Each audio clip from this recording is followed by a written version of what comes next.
नमस्ते बच्चों। आज हम तीसरा इकाई कुत्ते की वफादारी का अभ्यास देखेंगे।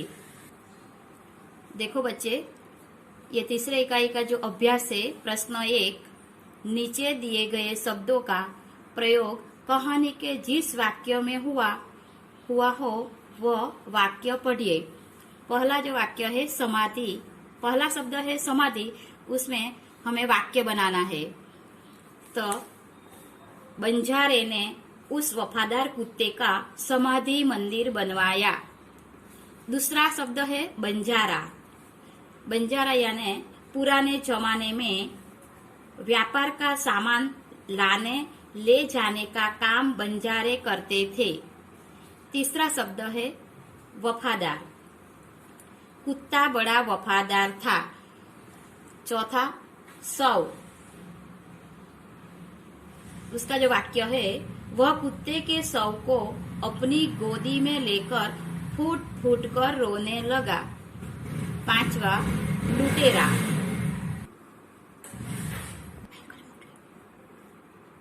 लुटेरा, अगर चोर लुटेरे पड़ाव की तरफ आते दिखाई देते थे तो कुत्ता भौंक भौंक कर उन्हें दूर भगा देता था।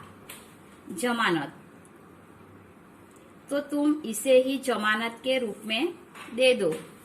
सूद, मैं आपकी पूरी रकम सूद समेत 1 साल में ही चुका दूंगा। गोद, वह कुत्ते के शव को अपनी गोद में लेकर फूट फूट कर रोने लगा। अब तीसरा जो प्रश्न है, नीचे दिए गए वाक्यों में रेखांकित शब्द का लिंग परिवर्तन करके वाक्य फिर से लिखिए।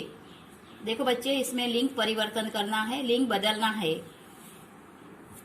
जैसे घोड़ा दौड़ रहा है तो घोड़ा पुल्लिंग है, उसका स्त्रीलिंग घोड़ी, तो घोड़ी दौड़ रही है।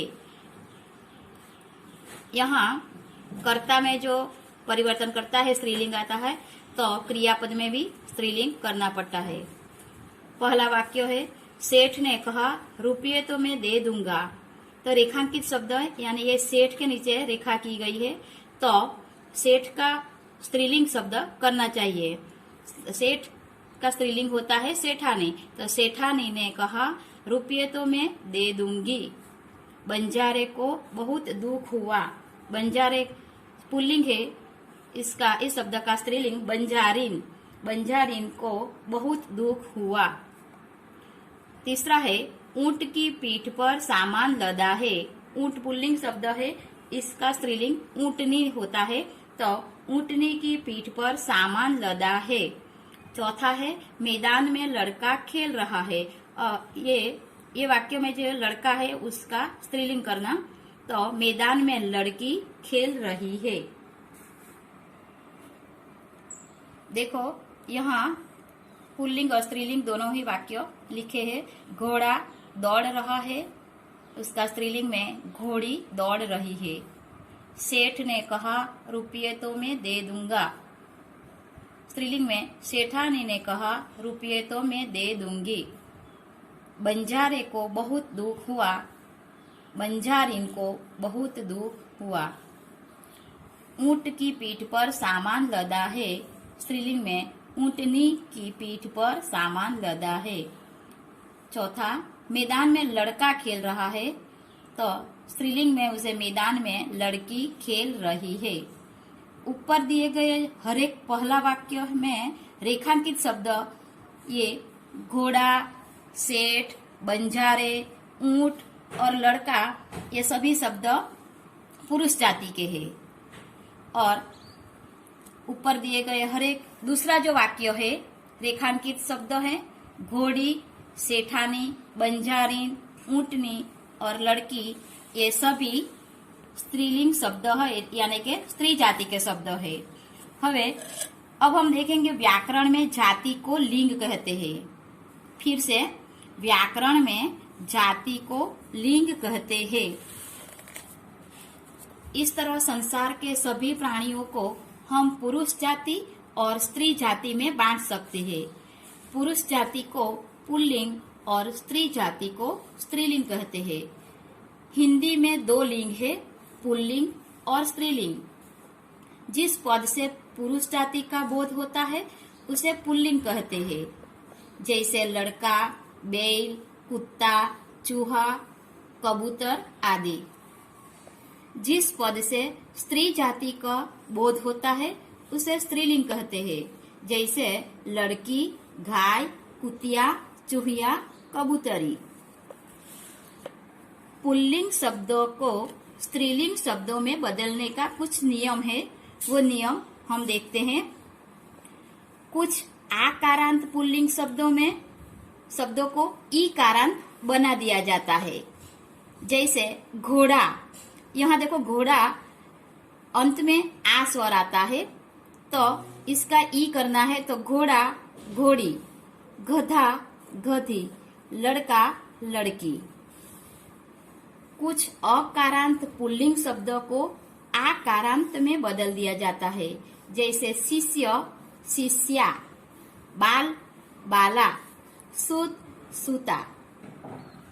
तीसरा नियम है, कुछ पशु पक्षियों के अकारांत पुल्लिंग नामों के अंत में नी प्रत्यय जोड़ दिया जाता है, जैसे शेर, शेरनी, ऊंट, ऊंटनी, मोर, मोरनी। चौथा नियम है, कुछ अकारांत पुल्लिंग शब्दों को अंत में आनी प्रत्यय लगाया जाता है, जैसे जेठ, जेठानी, सेठ, सेठानी, नौकर, नौकरानी। पांचवा नियम है, व्यवसाय सूचक पुल्लिंग शब्दों के अंत में इन प्रत्यय लगाया जाता है, जैसे माली, मालिन, धोबी, धोबिन, नाई, नाइन।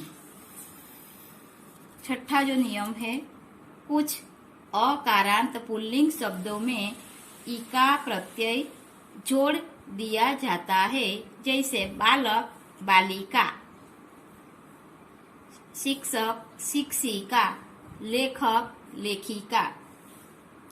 सातवां नियम, प्रायः सम्मान सूचक पुल्लिंग शब्दों के अंत में आइन प्रत्यय लगाया जाता है, जैसे पंडित, पंडिताइन, ठाकुर, ठकुराइन, चौधरी, चौधराइन। आठवां नियम है, कुछ पुल्लिंग शब्दों के स्त्रीलिंग रूप अनियमित है, जैसे पिता, माता, बैल, गाय, आदमी, औरत वगैरह। तो ये जो लिंग परिवर्तन है इसमें ऐसा नियम लगता है। आपको पसंद आया होगा।